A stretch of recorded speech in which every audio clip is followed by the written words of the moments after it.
Adidas कहता है impossible is nothing, Coca Cola कहता है ओपन हैप्पीनेस, मैकडोनल्ड्स कहता है I am loving it, Naik कहता है जस्ट डू इट, और हम कहते हैं कि हम आपकी लाइफ को ऑसम बनाएंगे। एक बिजनेस ब्रांड क्या होता है ये तो हम सभी जानते हैं, लेकिन आज हम बात करेंगे पर्सनल ब्रांडिंग की और सीखेंगे कि कैसे आप खुद को एक ब्रांड के तौर पे दूसरों के सामने पेश कर सके। हेलो दोस्तों, माई सेल्फ आबिद और आप देख रहे हैं लाइव रीड, जहां हम लाइफ को ऑसम बनाने वाली सारी तरकीबें सिखाते हैं। तो चलिए शुरू करते हैं आज का वीडियो।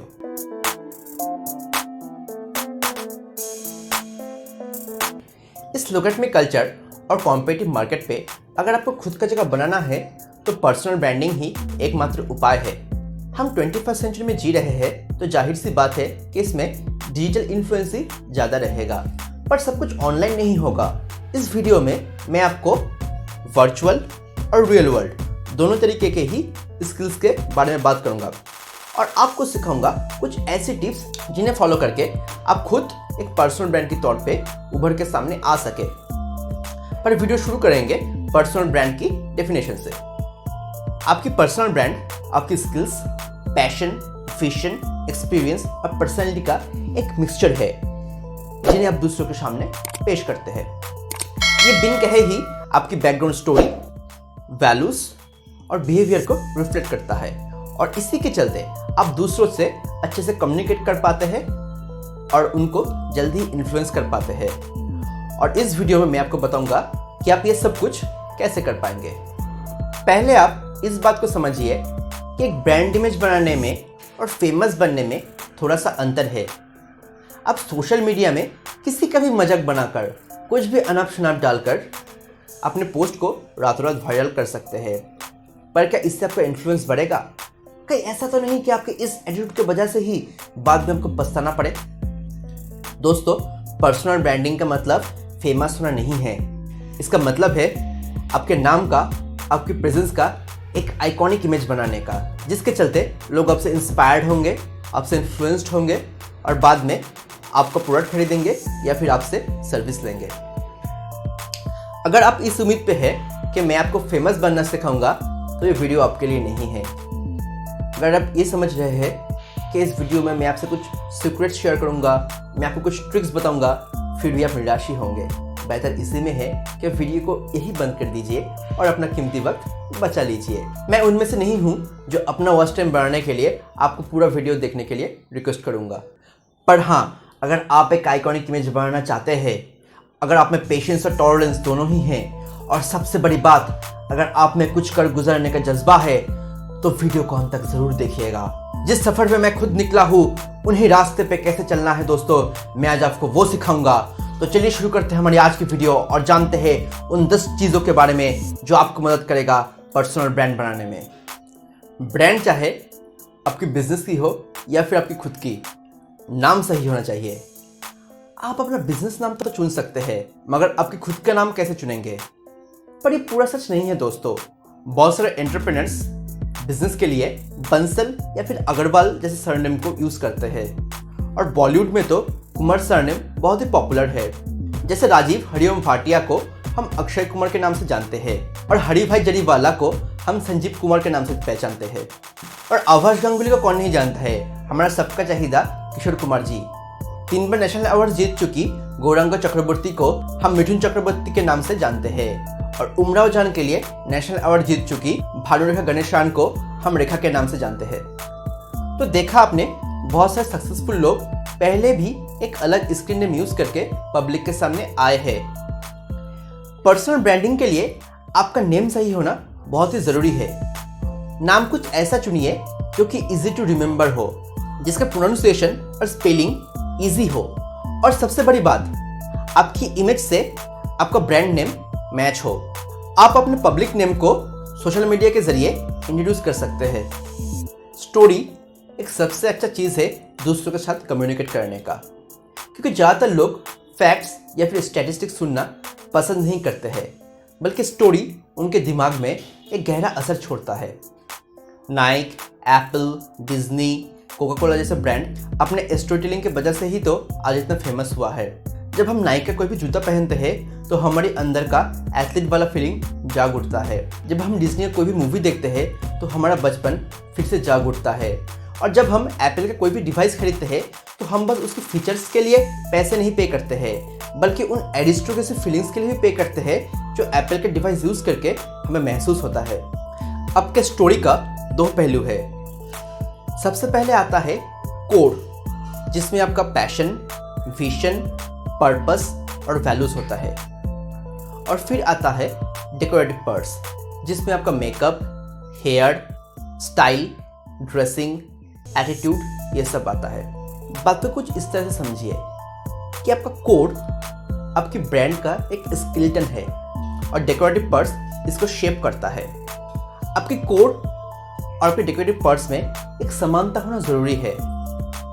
जब आप इन दोनों में एक अच्छा बैलेंस स्ट्राइक करते हैं तब आप ना कि बस एक आइकॉनिक इमेज क्रिएट करते हैं, बल्कि आप एक कॉम्पिटिटिव एज भी गेन करते हैं।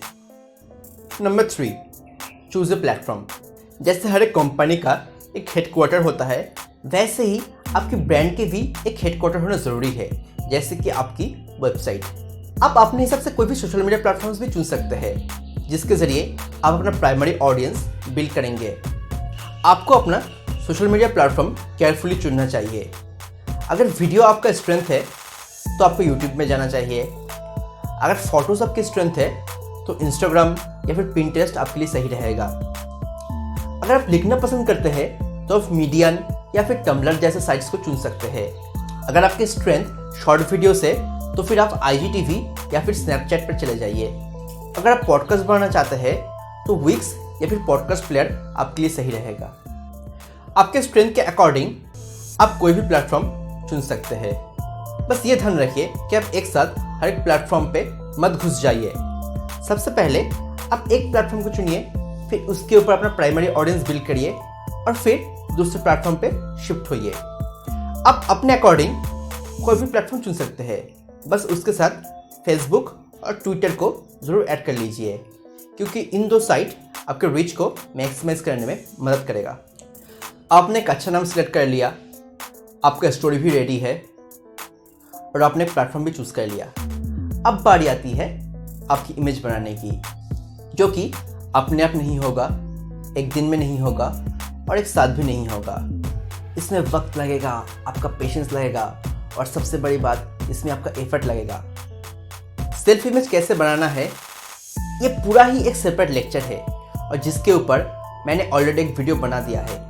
ऊपर कार्ड में क्लिक करके आप उस वीडियो को देख सकते हैं। इनफैक्ट मैं आपसे रिकमेंड करूंगा कि आप उस वीडियो को ज़रूर देखिए, क्योंकि आपका सेल्फ इमेज आपके ब्रांड इमेज के ऊपर एक बहुत ही इन्फ्लुएंशियल इम्पैक्ट डालता है। तो सबसे पहले आप ये देख लीजिए कि कैसे आप अपने सेल्फ इमेज को बना पाएंगे और फिर आप उससे आसानी से अपने ब्रांड इमेज में कन्वर्ट कर पाएंगे।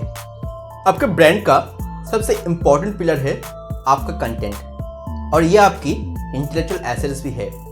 वो ज़माना गया जब आप डायरेक्टली अपना सेल्स स्पीच को पेश करते थे। अब आपको सबसे पहले आपके कस्टमर को एजुकेट करना चाहिए, उन्हें वैल्यू प्रोवाइड करना चाहिए और फिर जाके अपना माल बेचना चाहिए। आप ये बात ध्यान में रखिए कि कंटेंट सिर्फ इंफॉर्मेटिव होने से काम नहीं चलेगा, साथ में आपको इसे एंटरटेनिंग भी बनाना पड़ेगा।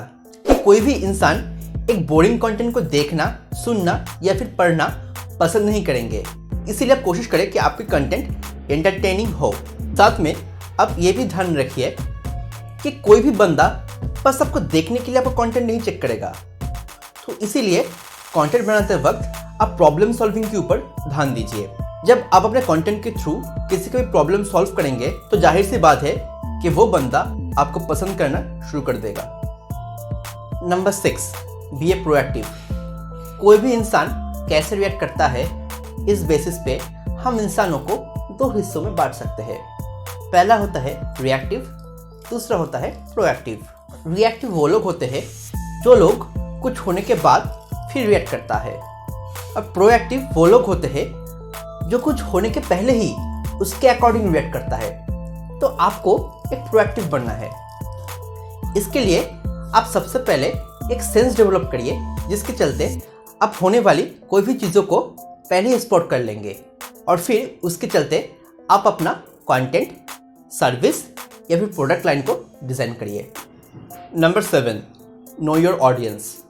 ब्रांड वॉच के अकॉर्डिंग बराक ओबामा और जस्टिन बीबर के ट्विटर में फॉलोअर्स सेम ही है, 117.7 मिलियंस। मगर इन दोनों की पर्सनैलिटी, पब्लिक इमेज और प्रोफेशन एक दूसरे से बिल्कुल ही अलग है। अगर आप बराक ओबामा के फॉलोअर्स को जस्टिन बीबर के गाना सुनाएंगे तो उन्हें शायद ये पसंद नहीं आएगा, और दूसरी तरफ अगर आप जस्टिन बीबर की फैंस को बराक ओबामा की भाषण सुनाएंगे तो ये शायद उन्हें पसंद नहीं आएगा। अगर आप जोर जबरदस्ती इसे करना भी चाहे तो चांसेस है कि आप फ्लॉप ही होंगे। तो सबसे पहले आपके ऑडियंस की डेमोग्राफी को जानिए, यानी कि उनका एज ग्रुप क्या है, वो कौन सी एरिया से बिलोंग करती है, उनका एथनिसिटी क्या है, ये सब। फिर उसके अकॉर्डिंग अपने कंटेंट, सर्विस या फिर प्रोडक्ट्स को डिज़ाइन करिए और फिर जाके अपने कस्टमर्स को एडुकेट करिए या फिर उन्हें अपना सर्विस या फिर प्रोडक्ट्स दिखाइए। Number 8, collaboration and networking. दोस्तों, कुरुक्षेत्र के युद्ध में कौरव और पांडव दोनों ही अपनी सेना की शक्ति बढ़ाने के लिए दूसरे राज्य से सहायता मांगा था, क्योंकि वो जानती थी कि कोई भी युद्ध अकेला जीती नहीं जाती। वर्ल्ड वॉर के वक्त भी ना ही यूएसए अकेला था, ना ही जर्मनी। इस कुरुक्षेत्र में भी अगर आपको सफल होना है तो आपको नेटवर्किंग एंड कोलैबोरेशन की पावर को भरपूर इस्तेमाल करना चाहिए। संधि उन्हीं से करिए जिनका सब्सक्राइबर बेस या फिर फॉलोअर्स आपकी बराबर हो।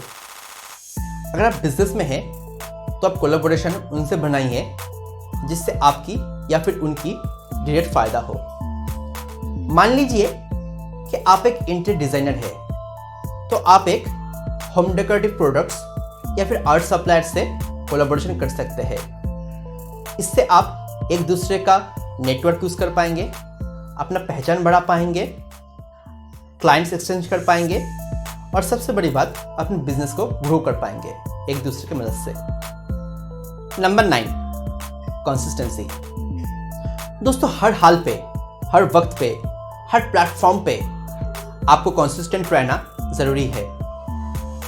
एक इंसान का मूड खराब हो सकता है, माइंड चेंज हो सकता है, मगर एक ब्रांड का कभी भी मूड या फिर माइंड चेंज होना नहीं चाहिए। तो कंसिस्टेंट रहिए। आपके वेबसाइट से लेकर आपके सोशल मीडिया प्लेटफॉर्म तक हर जगह पे आपको एक कंसिस्टेंसी मेंटेन करना ज़रूरी है। सबसे पहले तो आप ये इंश्योर कर लीजिए कि आपका नाम, इमेज और बायो हर जगह पे एक तरह ही है। फिर उसके बाद आपको अपनी ब्रांड टोन, पोस्टिंग फ्रीक्वेंसी और कंटेंट टाइप के ऊपर भी ध्यान देना चाहिए। इन सब में भी एक कंसिस्टेंसी होना ज़रूरी है। Number 10, claim it. अगर आप अपने मुंह से अपने ऑडियंस को कभी भी ये नहीं बताएंगे कि आप कौन सी चीज़ में बेस्ट है, तो आपके ऑडियंस ना भी ये कभी जान पाएंगे और ना ही ये कभी मानेंगे कि आप कौन सी चीज़ में माहिर है। तो सबसे पहले अपने ऑडियंस को ये बताएं कि आप कौन सी चीज़ पे बेस्ट है। सोशल मीडिया के थ्रू उन्हें अपना पोर्टफोलियो भी दिखाइए और अपने क्लेम को सच साबित करिए। क्लेम करते वक्त आप सेल्सी टोन को अवॉइड करिए और जितना हो सके कॉन्फिडेंस और बोल्ड टोन को यूज में लीजिए। एडिडास कहता है impossible is nothing, Coca Cola कहता है ओपन हैप्पीनेस, मैकडॉनल्ड्स कहता है I am loving it, Naik कहता है जस्ट डू इट, और हम कहते हैं कि हम आपकी लाइफ को ऑसम बनाएंगे। आप क्या कहते हैं? दोस्तों, पर्सनल ब्रांडिंग को लेकर आपके मन में जो भी सोच है, जो भी शंका है, वो लिख डालिए कमेंट बॉक्स पे। मैं आपसे मिलता हूँ अगले वीडियो में। नो वेट, आप कुछ भूल तो नहीं रहे हैं? आप लाइक करना भूल रहे हैं। दोस्तों, वीडियो अगर पसंद आए है तो इसे ज़रूर लाइक करिए, इससे मेरा उत्साह और भी बढ़ता है। और हाँ, साथ में इसे शेयर भी करिए और चैनल पर नए हैं तो चैनल को ज़रूर सब्सक्राइब कर लीजिए। मैं आपसे मिलता हूँ अगले वीडियो में। चलता हूँ, बाय।